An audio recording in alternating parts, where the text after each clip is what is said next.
আসসালামু আলাইকুম। প্রিয় এসএসসি ব্যাচের শিক্ষার্থীরা, গুণোত্তর ধারা থেকে আরো একটা গুরুত্বপূর্ণ ম্যাথ তোমাদের সমাধান করে দেব। যারা এই টাইপের ম্যাথগুলো বোঝো না, ক্লাসটা মনোযোগ সহকারে দেখো, ইনশাআল্লাহ বুঝতে পারবা। দেখো এখানে যে ধারার ১ম পদ a সমান কত দেয়া আছে তুমি দেখতে পাচ্ছ এখানে ভাইয়া ১ম পদ a সমান হচ্ছে 1, তাই না? ১ম পদ a সমান 1 আর সাধারণ অনুপাত r বের করতে হবে। তো সাধারণ অনুপাত r বের করার নিয়ম হচ্ছে দ্বিতীয় পদকে তুমি ১ম পদ দ্বারা ভাগ করবা। তো এখানে দেখো দ্বিতীয় পদ হচ্ছে 1/√5 আছে।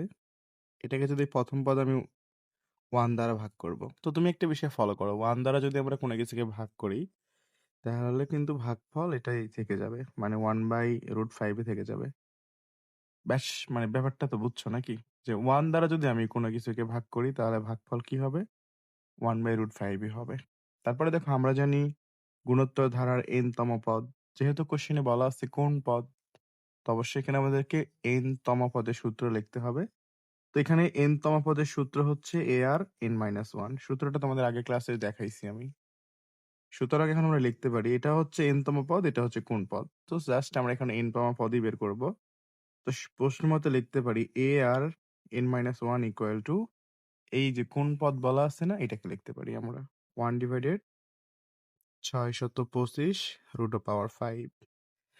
এখন তুমি কি করবা ভাইয়া? সুন্দর করে মান বসাবা। a এর মান হচ্ছে 1, এখানে বসায় দিবা। আর এর মান হচ্ছে 1/√5, এটা বসায় দিবা। এর উপরে n-1 ইকুয়াল টু এদিকে যা আছে তাই লিখে ফেলবো। ঠিক আছে? বুঝছো আশা করি। এখন একটা বিষয় ফলো করো। এখানে কিন্তু 1 গুণ আকারে আছে। এই 1 দ্বারা কোনো কিছুকে গুণ করলেও যা হবে, ভাগ করলে তাই হবে, তাই না? সো এই 1 টা গুণ আকারে আছে, এদিকে পার করলে ভাগ হয়ে যাবে। তো তুমি তো জানো 1 দ্বারা কোনো কিছুরে ভাগ করলে 1 ই হয়। সো স্পেশালি এখানে 1 থাকলে আর তোমাকে নতুন করে পার করতে হবে না। 1 ছাড়া অন্য কোনো সংখ্যা থাকলে কিন্তু পার করে দিতে হবে, দিয়ে গুণ আকারে লিখতে হবে। মানে নিচে গুণ আকারে লিখতে হবে। আগের ক্লাসে দেখাইছি যেভাবে আরকি। তো যেহেতু এখানে 1 আসছে, সো আমাদের এখানে হিসাব করতে হবে না। 1 টার হিসাব দরকার নেই। তো এখানে তুমি লিখবা 1/√5। বিষয়টা বুঝিও, হ্যাঁ? এখানে n-1। ভাইয়া এবার তোমাকে যেটা করতে হবে, এইদিকে যা আছে এদিকে তাই লিখতে হবে। বুঝছো? নাকি বুঝো না এই কথাটা? মানে এদিকে যা আছে, এখানে 1/√5 আছে। তুমি এখানে চোখ বন্ধ করে 1/√5 ই লিখবা। ঠিক আছে? লেখার পর এখন তুমি এই ২ টাকে সেম করবা। কেন সেম করবা? সেম করলে তোমার এই যে এই ২ টার আমরা কাটাকাটি করতে পারবো। তাহলে n-1 সমান এখানে একটা সংখ্যা পেয়ে যাবো। সহজ কথা আমরা এই ২ টাকে একদম সেম করে ফেলবো। সেম রাশি আকারে লিখবো। এখন কথা হচ্ছে এখানে কত পাওয়ার দিব আমরা? এখানে একটা পাওয়ার দিতে হবে। সেই পাওয়ারটা কত হবে? তো আমরা এখন একটু ভালো করে বুঝো তুমি, হ্যাঁ? যেখানে আমার 1 এর উপর আমরা পাওয়ার যাই দিই না কেন, 1 এ কোনো চেঞ্জ হচ্ছে না, তাই না? তুমি 1 এর উপর যদি অনেক বড় পাওয়ার দাও না কেন, সেটা কিন্তু 1 ই থাকবে। এখন কথা হচ্ছে √5 এর উপরে কত পাওয়ার দিলে আমরা এইটাকে পাবো? দেখো ভাই, এটা তুমি যেটা করবা, ক্যালকুলেটরটা হাতে নিয়ে তুমি জাস্ট এখানে সুন্দর করে এই যে √5 লিখলা, বুঝছো? লেখার পর এখানে পাওয়ার দিয়ে দিবা। এর উপরে কত পাওয়ার দিলে হয়? তুমি ধরো জানো না কত দিলে হয়। তুমি একবার ১ দিলা, ২ দিলা, ৩ দিলা, এখানে পাওয়ার বসাইলা। তো আমি জানি কত হয়। এখানে আমরা 8 দিব। তুমি চাইলে ভাই এখানে 7 দিতে পারো। তুমি চাইলে আরো কম দিতে পারো। তুমি 4 দিয়ে দেখতে পারো। তুমি চাইলে 9 দিয়ে দেখতে পারো। মানে তুমি চেক করতেই পারো যে কত দিলে হবে। তো আমরা এখানে ধরো 8 দিব। তো 8 দিলে কত হয়? ৬২৫ হয়। তো ভাই আমরা যখন এই 5 এর উপরে মানে √5 এর উপরে পাওয়ার যখন 8 দিছি, তখন ৬২৫ মিলে গেছে। কিন্তু ভাইয়া এখানে কিন্তু একটা √5 এক্সট্রা আছে। √5 টা মিলে নাই। তাহলে কি করতে হবে জানো? তোমার এখানে যত পাওয়ার দিছো না, সেই পাওয়ারের সাথে আরো ১ যোগ করতে হবে। কেন ১ যোগ করব? এই যে এখানে একটা √5 এক্সট্রা আছে।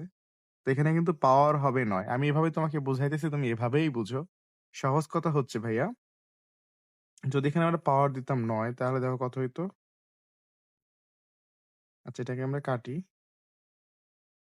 9 দিলাম। তো 9 দিলে এটা কিন্তু আসলে পয়েন্ট আকারে চলে আসে। সহজ কথা 9 এটাকে ভাঙলে যে পয়েন্ট হবে, এটা সেই পয়েন্টে চলে আসছে। তো সহজ কথা আমি তোমাকে বলতেছি ভাই, যেটা হচ্ছে যেখানে আমরা কেন 9 দিছি তুমি বুঝছো? আমরা 8 দিলে ৬২৫ আসে। তো ৬২৫ এর সাথে আরো একটা √5 আছে।